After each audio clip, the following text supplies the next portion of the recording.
JKR അക്കാഡമിയിലേക്ക് എല്ലാവർക്കും ഒരിക്കൽ കൂടി സ്വാഗതം. ആദ്യം തന്നെ റിക്വസ്റ്റ് ഉണ്ട്, നിങ്ങൾ ആദ്യമായിട്ടാണ് ഈ ചാനൽ കാണുന്നതെങ്കിലോ ഇതുവരെ സബ്സ്ക്രൈബ് ചെയ്തിട്ടില്ല എങ്കിലോ ഇന്ന് തന്നെ സബ്സ്ക്രൈബ് ചെയ്യുക. അതോടൊപ്പം തന്നെ ബെൽ ബട്ടൺ ക്ലിക്ക് ചെയ്താൽ മാത്രമേ ഞാനുന്ന ക്ലാസ്സുകൾ അപ്പോൾ തന്നെ നിങ്ങൾക്ക് നോട്ടിഫിക്കേഷനിൽ ലഭ്യമാവുകയുള്ളൂ. ഈ തസ്തികയിലേക്ക് അപേക്ഷ സമർപ്പിച്ചിട്ടുള്ള ഉദ്യോഗാർത്ഥികൾക്ക് വേണ്ടിയിട്ടുള്ള എല്ലാ ക്ലാസ്സുകളും നിങ്ങൾക്ക് ഈ ചാനലിലൂടെ ലഭ്യമാണ്. ക്ലാസ്സുകളെല്ലാം തന്നെ പ്ലേലിസ്റ്റിൽ അപ്ഡേറ്റ് ചെയ്തിട്ടുണ്ട്. പുതുതായിട്ട് ജോയിൻ ചെയ്യുന്ന ഉദ്യോഗാർത്ഥികളെ സംബന്ധിച്ചിടത്തോളം പ്ലേലിസ്റ്റ് ക്ലിക്ക് ചെയ്താൽ ക്ലാസ്സുകളെല്ലാം തന്നെ നിങ്ങൾക്ക് ലഭ്യമാവുന്നതാണ്. അതോടൊപ്പം തന്നെ ഈ തസ്തികയിലേക്ക് അപേക്ഷ സമർപ്പിച്ച ഉദ്യോഗാർത്ഥികൾക്ക് വേണ്ടിയുള്ള റാങ്ക് ഫയലും ലഭ്യമാണ്. റാങ്ക് ഫയൽ PDF ആയിട്ടാണ് തയ്യാറാക്കിയുള്ള. ആവശ്യമുള്ള ഉദ്യോഗാർത്ഥികൾക്ക് മെയിൽ വഴിയോ വാട്സപ്പ് വഴിയോ അയച്ചു നൽകുന്നതാണ്. അപ്പോൾ സ്പെഷ്യൽ ടോപ്പിക്സിന്റെ വളരെ പ്രധാനപ്പെട്ട ചോദ്യങ്ങളാണ് ഇന്നത്തെ ക്ലാസ്സിൽ ഉൾപ്പെടുത്തിയിട്ടുള്ളത്. അപ്പോൾ നമുക്ക് ക്ലാസ്സിലേക്ക് കിടക്കാം. ആദ്യത്തെ ക്വസ്റ്റ്യൻ നോക്കാം. താഴെ പറയുന്നവയിൽ ഏതാണ് ദേഹോപദ്രവം എന്ന കുറ്റകൃത്യത്തിൽ ഉൾപ്പെടാത്തത്? താഴെ പറയുന്നവയിൽ ഏതാണ് ദേഹോപദ്രവം എന്ന കുറ്റകൃത്യത്തിൽ ഉൾപ്പെടാത്തത്? ഓപ്ഷൻ എ, ഒരാളെ അടിക്കുകയോ തള്ളുകയോ ചെയ്യുന്നത്, ഒരാളുടെ വസ്ത്രം കീറുക, ഒരാളുടെ ശരീരത്തിൽ സ്പർശിക്കുന്നത് അത് വേദനയോ അസ്വസ്ഥതയോ ഉണ്ടാക്കുന്നു, ഒരാളെ ഭീഷണിപ്പെടുത്തുന്നത് എന്നാൽ ശാരീരികമായി ഉപദ്രവിക്കാത്തത്. അപ്പോൾ ഇതിലെ ഏതാണ് ദേഹോപദ്രവം എന്ന കുറ്റകൃത്യത്തിൽ ഉൾപ്പെടാത്തത് എന്നാണ് ചോദിച്ചിരിക്കുന്നത്. ഏതാണ് ശരി ഉത്തരം? ഒന്ന് ആലോചിച്ച് നോക്കിയേ. ഏതാണ് ശരി ഉത്തരം? ഏതാണ് ശരി ഉത്തരം? ഓപ്ഷൻ ഡി ആണ് അല്ലെ, ഒരാളെ ഭീഷണിപ്പെടുത്തുന്നത് എന്നാൽ ശാരീരികമായി ഉപദ്രവിക്കാത്തത്. അപ്പോൾ ദേഹോപദ്രവം എന്നാൽ മറ്റൊരാളുടെ ശരീരത്തിൽ നിയമവിരുദ്ധമായി ബലം പ്രയോഗിക്കുകയോ സ്പർശിക്കുകയോ ചെയ്യുക എന്നതാണ്. എന്താണ് ദേഹോപദ്രവം എന്നത്?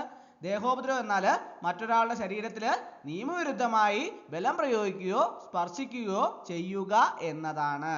അപ്പോൾ ഉത്തരം ഏതാണ്? ഒരാളെ ഭീഷണിപ്പെടുത്തുന്നത് എന്നാൽ ശാരീരികമായി ഉപദ്രവിക്കാത്തത്.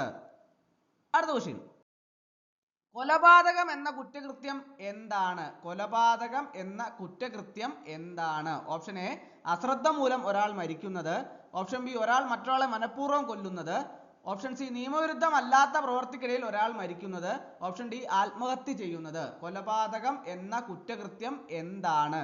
എന്താണ് കൊലപാതകം എന്ന കുറ്റകൃത്യം? എന്താണ്? ഒരാൾ മറ്റൊരാളെ മനഃപൂർവ്വം കൊല്ലുന്നതാണ് കൊലപാതകം. കൊലപാതകം എന്നാൽ ഒരാള് മറ്റൊരാളുടെ ജീവൻ ഇല്ലാതാക്കുക എന്ന ഉദ്ദേശത്തോടെ ചെയ്യുന്ന കൃത്യമാണ്. ഇതിന് മനഃപൂർവമായ ഒരുക്കം അനിവാര്യമാണ്. അപ്പോൾ ഏതാണ് ശരി ഉത്തരം? ഓപ്ഷൻ ബി ആണ് കറക്റ്റ് ആൻസർ അല്ലേ, ഒരാൾ മറ്റൊരാളെ മനഃപൂർവ്വം കൊല്ലുന്നത്. അപ്പോൾ കൊലപാതകം എന്നാൽ ഒരാൾ മറ്റൊരാളുടെ ജീവൻ ഇല്ലാതാക്കുക എന്ന ഉദ്ദേശത്തോടെ ചെയ്യുന്ന കുറ്റകൃത്യമാണ്. അപ്പോൾ ഇതിന് മനഃപൂർവമായ ഒരുക്കം അനിവാര്യമാണ്. അത് കൃത്യമായിട്ട് മനസ്സിലാക്കിയിരിക്കുക. അടുത്ത ക്വസ്റ്റ്യൻ, നരഹത്യ കൊലപാതകത്തിൽ നിന്ന് എങ്ങനെ വ്യത്യാസപ്പെട്ടിരിക്കുന്നു? നരഹത്യ കൊലപാതകത്തിൽ നിന്ന് എങ്ങനെ വ്യത്യാസപ്പെട്ടിരിക്കുന്നു? ഓപ്ഷൻ നോക്കാം. ഓപ്ഷൻ എ, നരഹത്യയിൽ ആയുധങ്ങൾ ഉപയോഗിക്കാറില്ല, ഓപ്ഷൻ ബി, നരഹത്യയിൽ ഒന്നിലധികം ആളുകൾ മരിക്കുന്നു, ഓപ്ഷൻ സി, നരഹത്യയിൽ കൊലപാതകത്തിനുള്ള മനഃപൂർവമായ ഉദ്ദേശം കുറവായിരിക്കും, ഓപ്ഷൻ ഡി, നരഹത്യക്ക് കൊലപാതകത്തെക്കാൾ വലിയ ശിക്ഷയാണ്. അപ്പോൾ നരഹത്യ കൊലപാതകത്തിൽ നിന്ന് എങ്ങനെ വ്യത്യാസപ്പെട്ടിരിക്കുന്നു? ഈ 4 ഓപ്ഷന്റെ അകത്ത് ഏതാണ് ശരി ഉത്തരം? ഒന്ന് ആലോചിച്ച് നോക്കിയേ. ഏതാണ് ശരി ഉത്തരം? ഏതാണ്?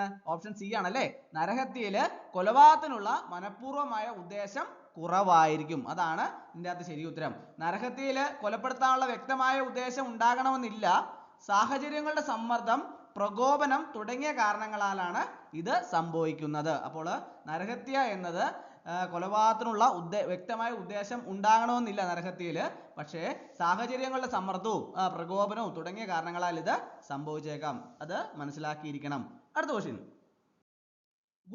ഗുരുതരമായ ദേഹോപദ്രവം എന്നാൽ എന്താണ്? ഗുരുതരമായ ദേഹോപദ്രവം എന്നാൽ എന്താണ്? ഓപ്ഷൻ എ, ചെറിയ മുറിവുകൾ ഏൽപ്പിക്കുന്നത്, ഓപ്ഷൻ ബി, ഒരാളെ താൽക്കാലികമായി വേദനിപ്പിക്കുന്നത്, ഓപ്ഷൻ സി, കാഴ്ച നഷ്ടപ്പെടുക, കേൾവി നഷ്ടപ്പെടുക, എല്ലുകൾ ഒടിയുക തുടങ്ങിയ ഗുരുതരമായ പരിക്കുകൾ ഏൽപ്പിക്കുന്നത്, ഓപ്ഷൻ ഡി, മാനസികമായ ആഘാതം ഏൽപ്പിക്കുന്നത്. ഏതാണ് ഗുരുതരമായ ദേഹോപദ്രവം എന്നാൽ എന്താണ്? ഏതാണ് ശരി ഉത്തരം? ഒന്ന് ആലോചിച്ച് നോക്കിയേ. ഏതാണ്?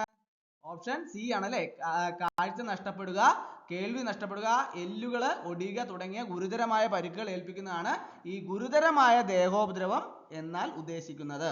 അപ്പോൾ ഗുരുതരമായ ദേഹോപദ്രവം എന്നത് ശരീരത്തിന് സ്ഥിരമായ വൈകല്യമോ കഠിനമായ വേദനയോ ഉണ്ടാക്കുന്ന പരിക്കുകളാണ്. നിയമത്തിൽ ഇതിന് പ്രത്യേക നിർവചനങ്ങൾ ഉണ്ട്, അത് പ്രത്യേകം മനസ്സിലാക്കിയിരിക്കണം. അടുത്ത ക്വസ്റ്റ്യൻ, ഒരാളെ തട്ടിക്കൊണ്ടു പോകുന്നത് ഏത് തരത്തിലുള്ള കുറ്റകൃത്യമാണ്? ഒരാളെ തട്ടിക്കൊണ്ടു പോകുന്നത് ഏത് തരത്തിലുള്ള കുറ്റകൃത്യമാണ്? നമ്മൾ കേട്ടിട്ടുണ്ട് അല്ലേ, ഒരാളെ തട്ടിക്കൊണ്ടു പോവുക എന്നൊക്കെ പത്രമാധ്യമങ്ങളിൽ കൂടെ സ്ഥിരമായിട്ട് കേൾക്കാറുണ്ട് അല്ലേ. പക്ഷെ അത് ഏത് തരത്തിലുള്ള കുറ്റകൃത്യമാണ് എന്ന് കൃത്യമായിട്ട് അറിയത്തില്ല അല്ലേ. അപ്പോൾ നമുക്ക് ഓപ്ഷൻ നോക്കാം. ഓപ്ഷൻ എ സ്വത്തിനെതിരായ കുറ്റകൃത്യം, ശരീരത്തിനെതിരായ കുറ്റകൃത്യം, പൊതുജന സമാധാനത്തിനെതിരായ കുറ്റകൃത്യം, സ്ത്രീകളുടെയും കുട്ടികളെയും സംബന്ധിച്ച കുറ്റകൃത്യം. അതിനകത്ത് ഈ 4 ഓപ്ഷനകത്ത് ഏതാണ് ഇതിൻ്റെ അകത്ത് ശരി ഉത്തരം? ഒരാളെ തട്ടിക്കൊണ്ടു പോകുന്നത് ഏത് തരത്തിലുള്ള കുറ്റകൃത്യമാണ്? ഏത് തരത്തിലുള്ള കുറ്റകൃത്യമാണ്? ഓപ്ഷൻ ബി ആണ് അല്ലെ, ശരീരത്തിന് എതിരായ കുറ്റകൃത്യം. ശരീരത്തിന് എതിരായ കുറ്റകൃത്യം. തട്ടിക്കൊണ്ടുപോകൽ ഒരാളുടെ സ്വാതന്ത്ര്യത്തെയും ശരീരത്തെയും നിയന്ത്രിക്കുന്നതിലൂടെ വ്യക്തിയുടെ സുരക്ഷയ്ക്ക് ഭീഷണി ഉയർത്തുന്നു. അതിനാൽ ഇത് ശരീരത്തിനെതിരായ കുറ്റകൃത്യത്തിൽ ഉൾപ്പെടുന്നു. തട്ടിക്കൊണ്ടുപോകൽ എന്നത് ഒരാളുടെ സ്വാതന്ത്ര്യത്തെയും ശരീരത്തെയും ഒക്കെ നിയന്ത്രിക്കുന്നതിലൂടെ വ്യക്തിയുടെ സുരക്ഷയ്ക്ക് ഭീഷണി ഉയർത്തുന്ന ഒന്നാണ്. അതിനാൽ ഇത് ശരീരത്തിനെതിരായ കുറ്റകൃത്യത്തിൽ ഉൾപ്പെടുന്നു. അടുത്ത ക്വസ്റ്റ്യൻ. സ്ത്രീകളെ ലക്ഷ്യമിട്ടുള്ള താഴെ പറയുന്ന കുറ്റകൃത്യങ്ങളിൽ ഏതാണ് ശരീരത്തിനെതിരായ കുറ്റകൃത്യമായി കണക്കാക്കുന്നത്? താഴെ 4 ഓപ്ഷൻസ് കൊടുത്തിട്ടുണ്ട് അല്ലേ. അതിൻ്റെ അകത്ത് സ്ത്രീകളെ ലക്ഷ്യമിടുന്ന കുറ്റകൃത്യങ്ങളിൽ ഏതാണ് ശരീരത്തിനെതിരായ കുറ്റകൃത്യങ്ങളിൽ കണക്കാക്കുന്നത്? ഓപ്ഷൻ എ സ്ത്രീധനം ആവശ്യപ്പെടുന്നത്, ഓപ്ഷൻ ബി ലൈംഗികാക്രമണം നടത്തുന്നത്, ഓപ്ഷൻ സി സ്ത്രീയെ അപമാനിക്കുന്ന വാക്കുകൾ ഉപയോഗിക്കുന്നത്, ഓപ്ഷൻ ഡി ഭർത്താവ് ഭാര്യയെ മാനസികമായി പീഡിപ്പിക്കുന്നത്. ഏതാണ് ശരി ഉത്തരം? ഒന്ന് ആലോചിച്ച് നോക്കിയേ, ഏതാണ് ശരി ഉത്തരം?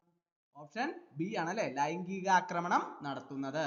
അതായത് ഈ ലൈംഗികാക്രമണം ഒരു വ്യക്തിയുടെ ശരീരത്തെ സ്പർശിക്കുകയും അവരുടെ സ്വകാര്യതയെ ലംഘിക്കുകയും ചെയ്യുന്നതിനാൽ ഇത് ശരീരത്തിനെതിരായ കുറ്റകൃത്യമായി കണക്കാക്കുന്നു. അപ്പോൾ ഓപ്ഷൻ ബി ആണ് കറക്റ്റ് ആൻസർ. അടുത്ത ക്വസ്റ്റ്യൻ. അന്യായമായ തടങ്കലിൽ വയ്ക്കൽ എന്നാൽ എന്താണ്? നമ്മൾ പത്രമാധ്യമങ്ങളിൽ കൂടെയൊക്കെ നിങ്ങൾ സ്ഥിരമായിട്ട് കാണാറുണ്ട് അല്ലെ, അന്യായമായി തടങ്കലിൽ വെച്ചു അങ്ങനെ. അത് എന്നാൽ എന്താണ് എന്നതിനെ കുറിച്ച് വ്യക്തമായിട്ടുള്ള ധാരണ ആർക്കും ഇല്ല അല്ലേ. അപ്പോൾ നമുക്കത് എന്താണ് എന്ന് ഈ 4 ഓപ്ഷൻസ് താഴെ തന്നിട്ടുണ്ട്, അതിനകത്ത് നമുക്ക് നോക്കാം. ഓപ്ഷൻ എ ഒരാളെ അറസ്റ്റ് ചെയ്യുന്നത്, ഓപ്ഷൻ ബി അവരുടെ സമ്മതമില്ലാതെ ഒരു നിശ്ചിത സ്ഥലത്ത് തടഞ്ഞു വയ്ക്കുന്നത്, ഓപ്ഷൻ സി ഒരാളെ ചോദ്യം ചെയ്യാൻ പോലീസ് സ്റ്റേഷനിൽ വിളിച്ചു വരുത്തുന്നത്, ഓപ്ഷൻ ഡി കോടതി ഒരു വ്യക്തിയെ ജയിലിൽ അടയ്ക്കുന്നത്. ഏതാണ് അന്യായമായ തടങ്കലിൽ വെക്കൽ എന്നാൽ എന്താണ്? ഓപ്ഷൻ ബി ആണ് അല്ലെ, ഒരാളെ അവരുടെ സമ്മതമില്ലാതെ ഒരു നിശ്ചിത സ്ഥലത്ത് തടഞ്ഞു വയ്ക്കുന്നത്. അതാണ് അന്യായമായ തടങ്കൽ വയ്ക്കൽ. അന്യായമായ തടങ്കൽ വയ്ക്കൽ ഒരാളുടെ സഞ്ചാര സ്വാതന്ത്ര്യത്തെ നിയമവിരുദ്ധമായി തടയുന്ന ഒരു കുറ്റകൃത്യമാണ്. അത് പ്രത്യേകം മനസ്സിലാക്കിയിരിക്കണം. അപ്പോൾ അതറിഞ്ഞാൽ നമുക്ക് ആൻസർ പെട്ടെന്ന് ചെയ്യാൻ പറ്റും. അടുത്ത ക്വസ്റ്റ്യൻ. ആസിഡ് ആക്രമണം ഏത് തരത്തിലുള്ള കുറ്റകൃത്യത്തിൽ ഉൾപ്പെടുന്നു? ആസിഡ് ആക്രമണം നിങ്ങൾ കേട്ടിട്ടുണ്ടാവും അല്ലേ. ആസിഡ് ആക്രമണം പല പത്രമാധ്യമങ്ങളിൽ കൂടെയൊക്കെ സ്ഥിരമായിട്ട് നമ്മൾ കാണാറുള്ള വാർത്തയാണ്. ആസിഡ് ഒഴിച്ചു അങ്ങനെയൊക്കെയുള്ള വാർത്തകൾ കേൾക്കാറുണ്ട് അല്ലേ. പക്ഷേ അത് ഏത് തരത്തിലുള്ള കുറ്റകൃത്യമാണ് എന്ന് പലരും ചിന്തിച്ചിട്ടുണ്ടാവില്ല. അതൊക്കെ പരീക്ഷയ്ക്ക് വളരെ പ്രധാനപ്പെട്ട ചോദ്യങ്ങളാണ് അല്ലേ. ഓപ്ഷൻ എ സ്വത്തിനെതിരായ കുറ്റകൃത്യം, ശരീരത്തിനെതിരായ ഗുരുതരമായ കുറ്റകൃത്യം, പൊതുജന സമാധാനത്തിനെതിരായ കുറ്റകൃത്യം, സ്ത്രീകളുടെയും കുട്ടികളെയും സംബന്ധിച്ച പ്രത്യേക കുറ്റകൃത്യം. ഏതാണ് ഇതിൻ്റെ അകത്ത്? ആസിഡ് ആക്രമണം ഏത് തരത്തിലുള്ള കുറ്റകൃത്യത്തിൽ ഉൾപ്പെടുന്നു? ഒന്ന് ആലോചിച്ച് നോക്കിയേ, ഏതാണ്? ഓപ്ഷൻ ബി ആണ് അല്ലെ, ശരീരത്തിനെതിരായ ഗുരുതരമായ കുറ്റകൃത്യമാണ് ആസിഡ് ആക്രമണം എന്ന് പറയുന്നത്. ആസിഡ് ആക്രമണം ഒരാളുടെ ശരീരത്തിന് സ്ഥിരമായ വൈകല്യങ്ങളോ ഗുരുതരമായ പരിക്കുകളോ ഉണ്ടാക്കുന്നതിനാൽ ഇത് ശരീരത്തിനെതിരായ ഗുരുതരമായ കുറ്റകൃത്യമായി കണക്കാക്കപ്പെടുന്നു. അപ്പോൾ അതുകൊണ്ട് ആസിഡ് ആക്രമണം ഏത് തരത്തിലുള്ള കുറ്റകൃത്യത്തിൽ ഉൾപ്പെടുന്നു? ശരീരത്തിനെതിരായ ഗുരുതരമായ കുറ്റകൃത്യം. അപ്പോൾ അത് പ്രത്യേകം ഓർത്തിരിക്കുക. അപ്പോൾ ഇന്നത്തെ ക്ലാസ് എല്ലാവർക്കും ഇഷ്ടമായെന്ന് വിചാരിക്കുന്നു. ഒരിക്കൽ കൂടി എന്ന് പറഞ്ഞു നിർത്തട്ടെ. നന്ദി, നമസ്കാരം.